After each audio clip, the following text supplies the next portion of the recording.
Well, if there was one word I could use to describe Pochettino's starts with his Chelsea tenure, it's questionable. You know what? I've got another word as well. I'll say catfish because the Chelsea we've seen this season is not what we were experiencing during preseason. He gave us a completely different looking side during those friendlies to what we've been seeing.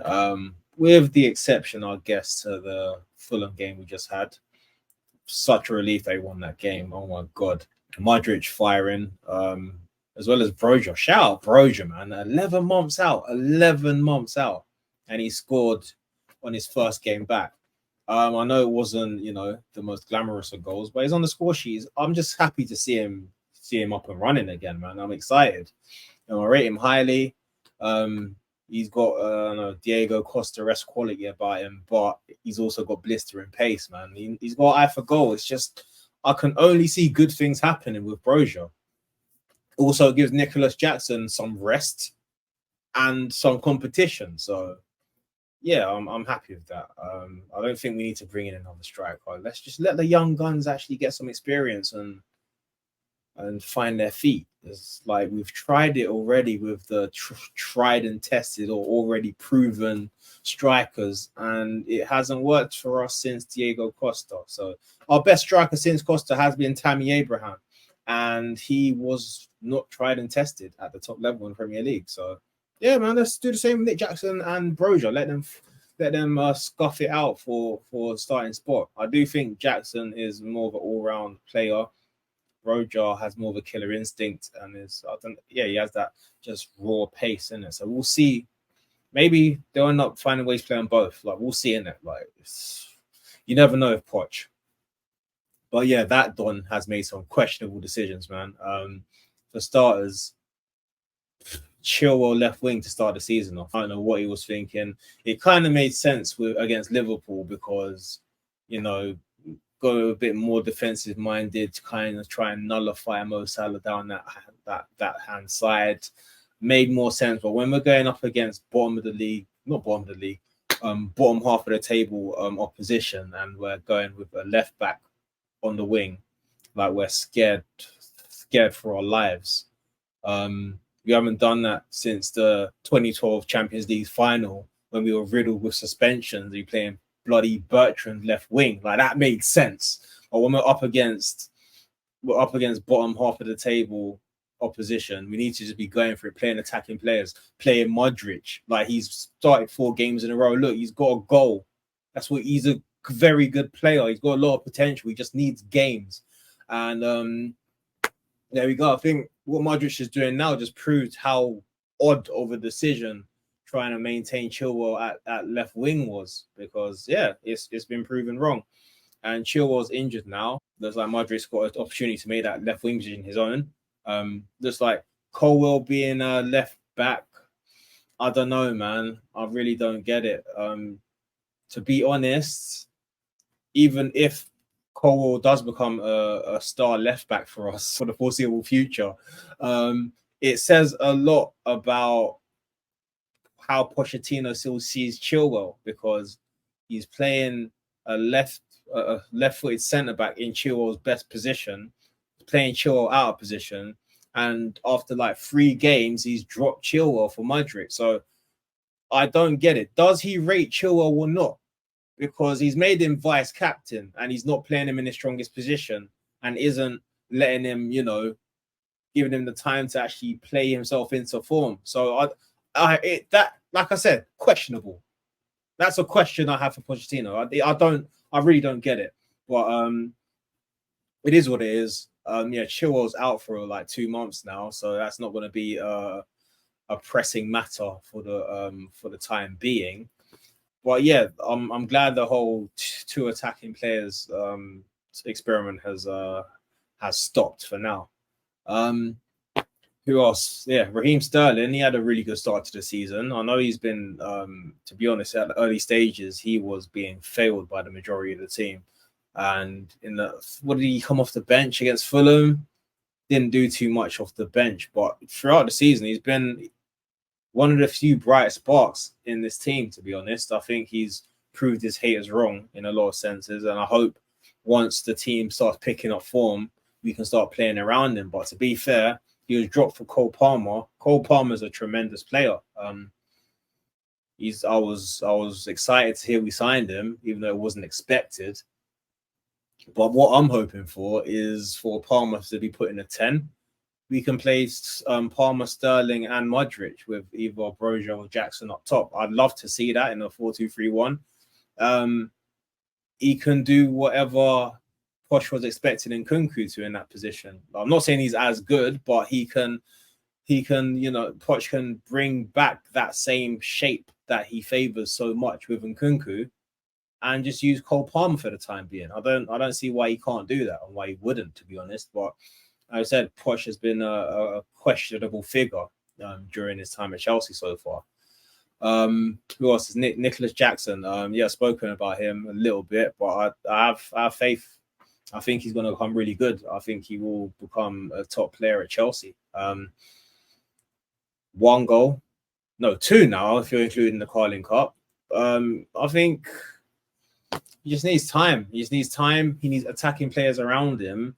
For half of his career, he's had flipping Chilwell supplying them chances. That he needs attacking players around him to create with him, to help him with the back line. He's been spending the majority of his matches up against the back four by himself.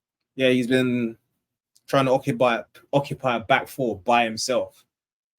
And then we're expecting him to finish chances with aplomb in the 85th minute. Like the guy, I saw a stat that he's completed the most sprints out of anyone in the league or something. The guy is exhausted. No wonder his legs are failing him in front of goal. He's got no bloody energy left. So hopefully, with Broja coming into the fold, he can actually get some rest and we play some more attacking players around him. That's what I'm hoping for anyway. And again, back to Colwill, he's a very good player. He's a very good centre back. The fact we have 3 left backs and we're playing Colwill there, I just don't get it, to be honest. But Colwill done well. He's done reasonably well. He got his assist against Fulham. What a pass, by the way, to pick out Modric like that. He's got a wonder of a left foot. It's a great prospect, but I'd just rather him be at centre back. I know Disasi's come in and done well, to be honest. But I do think, Silva's tenure's coming to an end. He hasn't had the best of starts. He's done well against Fulham, to be fair, but he hasn't been at his best this season. So maybe Colwill and Disasi is the future. And Badiashile is coming in. It's not too long until Badiashile comes through either. So maybe Colwill and Badiashile, but maybe that's why Colwill's playing left back, because Pochettino has prioritized Baddy to play left-sided centre back, and he wants to switch around with Disasi and Silva. But that's all speculation.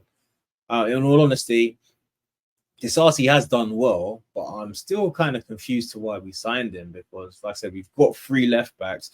We've got Colwill, Baddy, Silva, and Chalobah.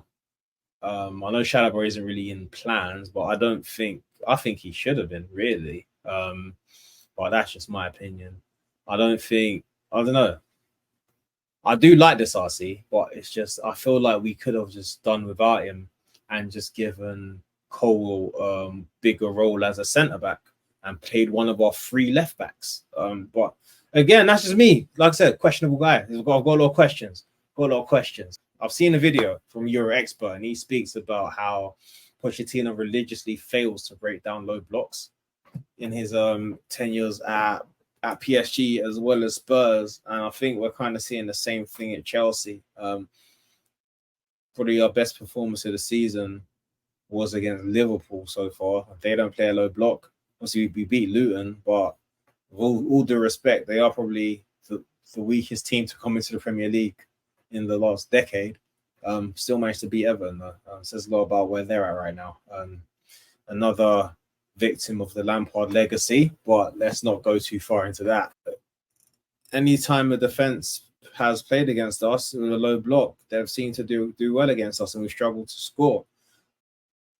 So I saw a video from your expert talking about how Pochettino fails to break down low blocks and did so with Spurs and PSG. And I fear the same thing's happening with Chelsea. Performance of the season was probably against Liverpool, and they don't play a low block. So, it adds up.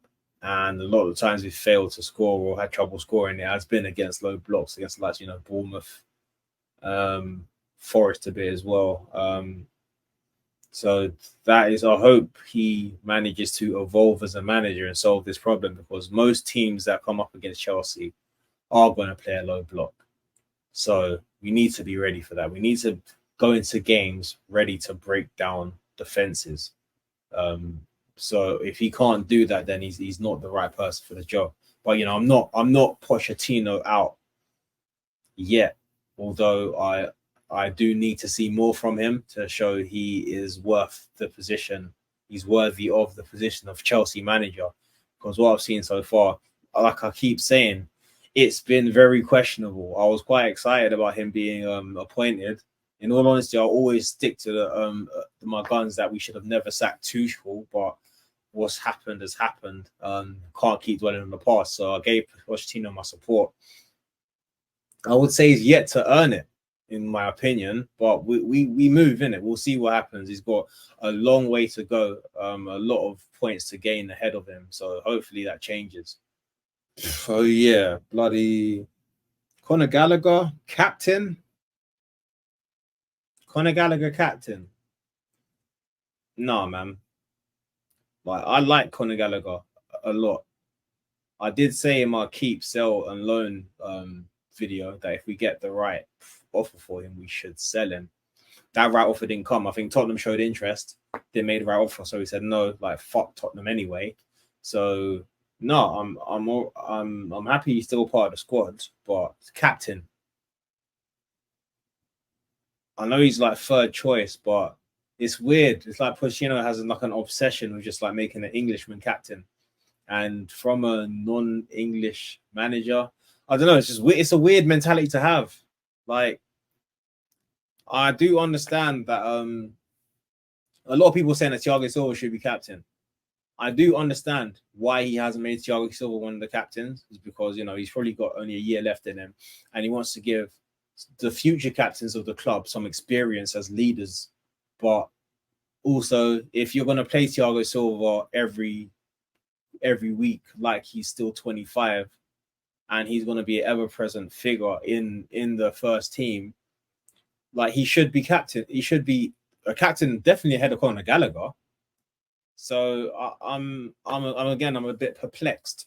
In the decision making behind that, because he's become this undroppable figure, and I don't know why. Because if I'm being honest, I think our best bet is having Enzo and Caicedo in a pivot, and having Cole Palmer as a 10, and having Gallagher as a benchman. That's just my opinion. And with Lavia, when he comes into the fold, I'm expecting him to play his way into the team, or play his way up the pecking order ahead of Gallagher in terms of the talent he shows anyway. Obviously, Pochettino's got a Gallagher bias. It's almost comparable to what Lampard was doing with Mason Mount, just making him inexplicably undroppable. Like, a player that we know and love straight from Cobham, but just given this role as our Lord and Savior, when in reality he should be a squad player. Again, like I said, this guy makes questionable decisions. I've got a lot of questions for him. I'd love to interview him just to see what answers he has, because a lot of his moves leave me confused. I just don't know with him. I just need to be shown something. Show me something, Poch. I really want to root for you. I really want to root for Chelsea, but you've made it quite difficult in this first part of the season. Hopefully that changes. We've got Burnley away. Is it Burnley? Let me double check. Yeah, we've got Burnley away. That should be easy 3 points. Burnley don't even play a low block either. Like, they try and attack team. So unless Company changes it up for us because he feels like it'll be the best way to get 3 points, just win the game. I said the same about Fulham. Just win. Like, we're a better team than them. We need the points. win the game. I'm not going to do no fancy coverage about who's out, who's starting for them, tactical analysis. No, that's his job. I might do it for other games, but for games like this, when we're in such a big need of a win, just win the game. Like, just do it. That's all I've got to say. Just win the game, please.